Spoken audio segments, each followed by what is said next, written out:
রাজধানীর মিরপুরে জুবায়ের হাসান রাফি নামে ঢাকা কমার্স কলেজের একাদশ শ্রেণীর শিক্ষার্থীর লাশ উদ্ধার করেছে পুলিশ।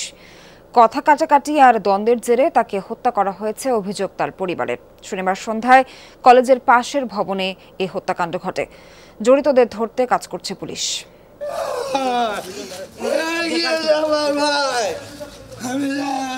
মরদেহ অ্যাম্বুলেন্সে তোলার সময় শোকের মাতম তোলেন রাফির দাদা।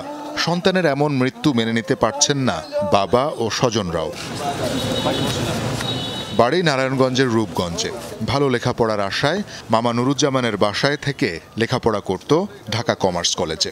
রবিবার প্রাইভেট পড়তে গিয়ে আর বাসায় ফেরেনি রাফি।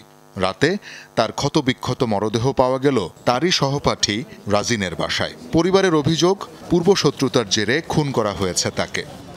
লেখাপড়ায় খুবই মেধাবী ছিল। এই কলেজের ক্যাপ্টেন ছিল। A+ হয়ে এখানে ভর্তি হয়েছে, সায়েন্স নিয়ে ভর্তি হয়েছে। তার অনেক স্বপ্ন ছিল। আমার স্বপ্ন তারা একেবারে দুলায় সাত করে দিছে। 12:30 থেকে 1টা বাজে বায়োলজি ক্লাস, ওই আধা ঘন্টার সময় ছিল।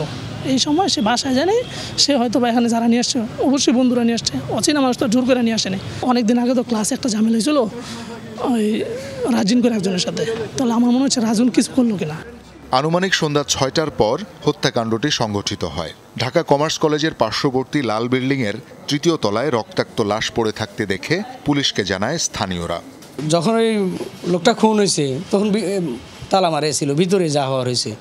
পরে তারা নিজেদের মতো করে বের হয়ে গেছে, কিন্তু হেবরে যদি কেউ আটকাইতো তাহলে একদম হাতে নাতে ধরতে পারতেন। 1 মাস আগে আমার নাতিরে কুবাইছে, এটা আমি আবার আমার ছবি ভাড়াইছিল অন্য একান্তে। তখন এটা নিয়ে আমি কইছি তুমি আর এই কলেজে যাইও না। ঘটনার পর থেকে রাজিন ও তার বাবা ইকবাল দুজনেই পলাতক। পুলিশ বলছে এই হত্যা রহস্য অনেকটাই উন্মোচন করা সম্ভব হয়েছে। চলছে জড়িতদের গ্রেফতার করার কাজ। রাজিন এবং রাজিনের বাবা ইকবাল, তার বাবার নাম ইকবাল, তারা 2 বাপ বেটা থাকেন এখানে। এবং ওই রাজিন এবং যে মারা গেছে জুবায়ের, এরা সহপাঠী। এখন যে ঘটনাটা ঘটেছে, কী কারণে ঘটেছে, তারও কিছু তথ্য উপত্য হয়তো আমাদের কাছে আসছে। আমাদের তদন্তের প্রাণিধানযোগ্য অগ্রগতি আছে এবং একটা ভালো রেজাল্ট খুব শীঘ্রই আপনাদেরকে আমরা সামনে উপস্থাপন করব। রাফির স্বজনদের দাবি, রাফি ছিল ক্লাস ক্যাপ্টেন। মাসখানেক আগেও রাফিকে মারধর ও আহত করা হয়েছিল। রাফির লাশ উদ্ধার করে ঢাকা মেডিকেলের মর্গে পাঠিয়েছে পুলিশ। শওকত মঞ্জুর শান্ত, যমুনা নিউজ, ঢাকা।